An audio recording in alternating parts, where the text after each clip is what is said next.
రైతులు మీతోటి ఇంటరాక్ట్ అవటానికి ఖమ్మం వెంకటాయపాలెం రైతు వేదిక నుంచి కుతుంబాక సీతారాం, అది అన్మ్యూట్ చేయండి.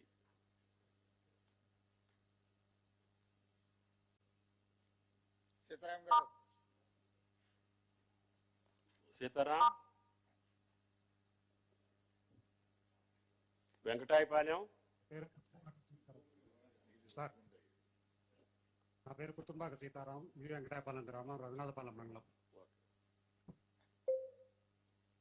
ముందుగా మన ముఖ్యమంత్రి వర్యులు రేవంత్ రెడ్డి గారికి మరియు ఉప ముఖ్యమంత్రి అయినటువంటి బట్టి విక్రమార్క గారికి, వ్యవసాయ శాఖ మంత్రి వర్యులు తుమ్మల నాగేశ్వరరావు గారికి ముందుగా ధన్యవాదాలు తెలియజేస్తున్నాను. ఎందుకనగా మాపై అప్పుల భారం మోపారు. గత సంవత్సరం వ్యవసాయం నష్టంలో రావడం వల్ల మాకు అప్పుల బాధ ఉంది. అలాంటి అప్పుల బాధ వల్ల ఈ సంవత్సరం రుణమాఫీ ఆగస్టుకు 15 కంటే ముందరనే మాకు చేయడం వల్ల నాపై ఉన్న అప్పు బాధ తగ్గి మళ్ళా వ్యవసాయం చేసుకోవడానికి పెట్టుబడులకి నాకు తగిన అవకాశం కల్పించారు. అదేవిధంగా ఆగస్టు 15 అన్నారు, కానీ అంతకంటే ముందరనే జూలై మధ్యలోనే మాకు ఈ రుణమాఫీని చేయడం వల్ల మాకు ఎంతో ఆనందదాయకంగా పండగ వాతావరణం నెలకొంది.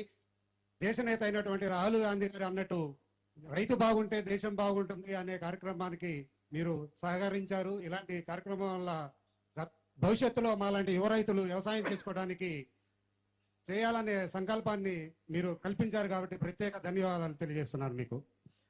సీతారాం గారు, సీతారాం సీఎం గారు మాట్లాడతారు, లైన్ లో ఉండు.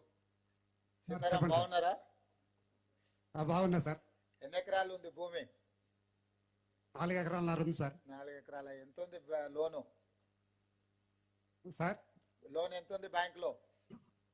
లోన్ 75,000 ఉంది సార్, వడ్డీతో రుణమాఫీ జరిగింది. ఎట్లా అనిపిస్తుంది మొత్తం 75,000 ఒకేసారి రుణమాఫీ జరిగితే? చాలా సంతోషదాయకంగా ఉంది.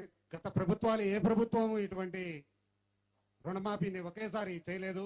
మాటలతో ఎలబుచ్చారు తప్ప ఒకేసారి చేసి చూపించిన మీలాంటి ఈ కాంగ్రెస్ గవర్నమెంట్ కి, మీలాంటి వాళ్ళకి, ఈ మా యువ రైతులు ఎప్పుడు రుణపడి ఉంటాము.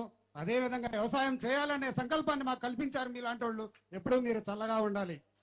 అలాగే మా మంత్రివర్యులు తుమ్మల నాగేశ్వరరావు గారు, వ్యవసాయ శాఖ మంత్రివర్యులు, వారిని మేము ఆదర్శంగా తీసుకున్నాము. ఎందుకంటే సారు పొద్దున్న లేస్తే చేలో ఉంటారు. అదేవిధంగా మేము కూడా వ్యవసాయం చేయాలి, చదువుకున్న వ్యవసాయం చేయాలనే సంకల్పంతో ముందలుకున్నాము. అలాంటి వారికి మాకు ప్రోత్సాహం ఇచ్చారు మీరు.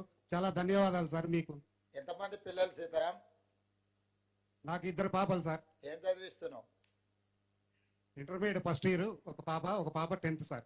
బాగా చదివచ్చు. వ్యవసాయంలో నష్టం వచ్చిందని అప్పులు ఉన్నాయని చదివించక ఆపేయద్దు. పిల్లలు చదివించుకుంటేనే బాగా భవిష్యత్తు ఉంటది. Right sir, right sir. మంచిది సీతారాం గారు. సంతోషం, సంతోషం. Thank you sir. ప్రత్యేక ధన్యవాదాలు సార్.